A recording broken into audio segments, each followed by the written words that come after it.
Lalu Naomi mertuanya itu berkata kepadanya, "Anakku." Nah saudara, ini satu perkataan yang luar biasa. Ada sebuah keintiman yang terjadi. Jadi harusnya dibilang anak mantuku, ya kan? Tapi bagi Naomi, Ruth itu bukan lagi hanya seorang anak mantu, tapi dia juga menjadi anaknya sendiri.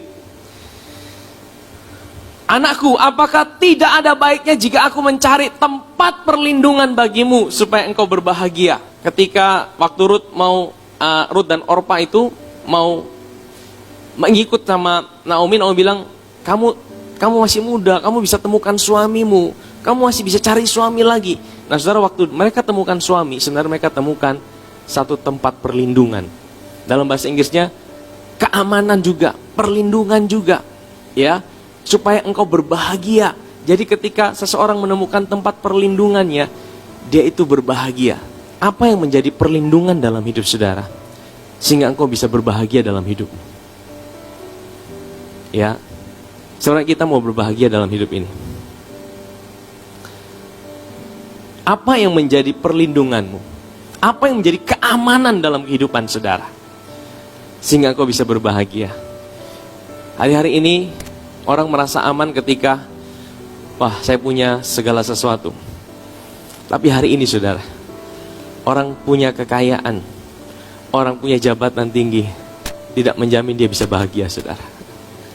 Kalau saudara lihat hari-hari ini COVID saudara, COVID itu tidak pandang orang kaya, orang miskin, pejabat atau presiden. Di mana kita letakkan perlindungan dan keamanan kita hari ini? Firman Tuhan berkata, ya, yang bisa menjadi keamanan. Kalau saudara ada rasa aman, saudara bisa bahagia tidak? Bisa bahagia. Amin saudara. Bisa ada damai sejahtera tidak saudara? Bisa ada damai sejahtera. Tapi di manakah rasa aman kita taruh saudara? Di manakah rasa damai sejahtera kita taruh hari ini? Coba kita buka Roma pasal 5 ayat yang pertama. Kita yang dibenarkan karena iman, kita akan hidup dalam damai sejahtera dengan Allah oleh karena siapa? Karena Tuhan kita Yesus Kristus. Jadi saudara, berbahagia itu adalah juga damai sejahtera. Saudara bisa hidup dalam damai sejahtera. Apa yang buat hari ini kau bisa hidup dalam damai sejahtera? Jangan taruh damai sejahteramu pada apa yang kau punya, pada apa yang bisa engkau beli, pada apa yang bisa membuat engkau seperti engkau terlindungi saudara. Ya, hari-hari ini saudara, semua orang jadi parno, jadi takut. Mau kemana-mana jadi takut saudara. Tidak ada damai sejahtera. Saudara, kita tetap berhikmat, kita tetap ikuti protokol kesehatan, kita tetap patuhi semua aturan, tapi jangan taruh damai sejahtera kita pada apa yang bisa kita lakukan saudara. Taruh damai sejahtera kita pada sesuatu yang tidak bisa digoyahkan. Apa itu saudara?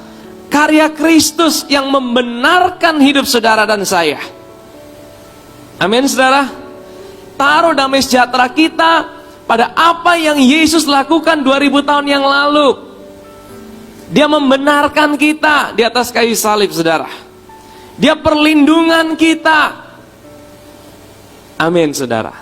Ya, kita yang dibenarkan karena iman, kita akan hidup dalam damai sejahtera. Jadi saudara, bagaimana saudara bisa hidup dalam damai sejahtera?